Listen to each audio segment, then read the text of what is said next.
మహిళా సాధికారతే ప్రభుత్వ లక్ష్యమన్నారు మెదక్ జిల్లా కలెక్టర్ రాహుల్ రాజ్. ఈ మేరకు మెదక్ జిల్లా రాజ్పల్లి, శంకరపేట మండలం గవ్వలపల్లిలో విస్తృతంగా పర్యటించిన జిల్లా కలెక్టర్ ప్రధానమంత్రి సూక్ష్మ ఆహార ఉత్పత్తి సంస్థల క్రమబద్ధీకరణ పథకం, తెలంగాణ రాష్ట్ర ప్రభుత్వం వడ్డీ లేని రుణాల కింద మహిళా స్వయం సహాయక సంఘ సభ్యులకు మంజూరు చేసి ప్రస్తుతం వ్యాపారాన్ని కొనసాగిస్తున్న ఆహార ఉత్పత్తి కేంద్రాలను, ఇతర యూనిట్లను కలెక్టర్ పరిశీలించి సంతృప్తిని వ్యక్తం చేశారు. ఈ సందర్భంగా కలెక్టర్ మాట్లాడుతూ రాష్ట్ర ప్రభుత్వం మహిళలను పారిశ్రామికవేత్తలుగా తయారు చేసి మహిళా సాధికారతే లక్ష్యంగా కృషి చేస్తున్నట్లు తెలిపారు. జిల్లా వ్యాప్తంగా వడ్డీ లేని రుణాల కింద 7,668 యూనిట్లు నెలకొల్పడం జరిగిందని, ప్రధానమంత్రి సూక్ష్మ ఆహార ఉత్పత్తి సంస్థల క్రమబద్ధీకరణ పథకం కింద 150 యూనిట్లు మహిళా స్వయం సహాయక సంఘ సభ్యులు నెలకొల్పుకొని వ్యాపార సామ్రాజ్యాన్ని విస్తరించుకొని మహిళలు ఆర్థికంగా బలోపేతం చెందుతున్నారని కలెక్టర్ వివరించారు. వడ్డీ లేని రుణాల కింద 1 లక్ష రూపాయల నుండి 20 లక్షల వరకు రుణాలు అందించడం జరిగిందని అన్నారు.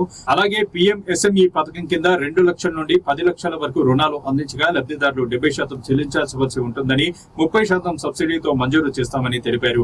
మహిళా సంఘం సభ్యులు వ్యాపారంలో మెలకువలు తెలుసుకుని పారిశ్రామికవేత్తలుగా తయారు కావాలని ఈ సందర్భంగా కలెక్టర్ ఆకాంక్షించారు.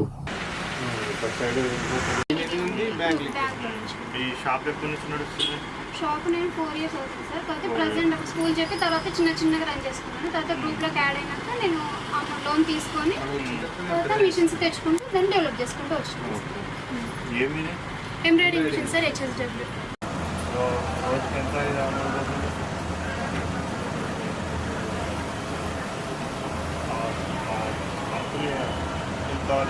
ఇంటి పని ఇట్లా కడుతున్నా అప్పటి నుంచి పని కడుతుంది. ఇంటి పనులు కడుతుంటే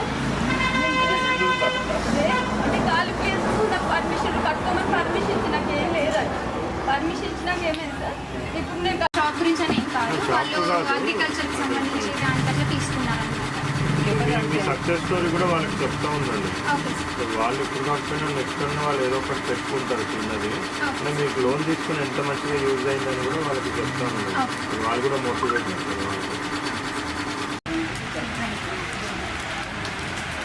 డ్రెస్ కలర్ చిన్నపిల్ల పాపకైతే ఇట్లా బాగుంటుంది.